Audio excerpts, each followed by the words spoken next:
Hello বন্ধুরা, লেবু গাছে প্রচুর ফুল পেতে চান? তাহলে অবশ্যই নভেম্বর মাসে এই টিপসটি ফলো করুন।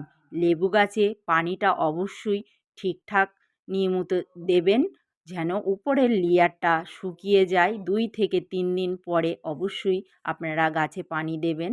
আর একটা খাবার দেবেন, 1 চামচ নিমখোল, 1 চামচ হাড় গুঁড়ো, 1 চামচ সুপার সিঙ্গেল ফসফেট।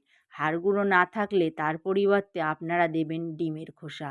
আর 15 লিটার বালতির জন্য আমি নিয়েছি 1.5 মুঠো ভাত। আর আপনারা আপনাদের গাছে অবশ্যই এই ভাত একবার খাইয়ে দেখুন, ম্যাজিকের মতো কাজ করবে। আর এইভাবে লেবু গাছের পরিচর্যা করলে আপনিও আপনার লেবু গাছে প্রচুর ফুল পাবেন। তো বন্ধুরা, ভিডিওটি ভালো লাগলে অবশ্যই শেয়ার করবেন।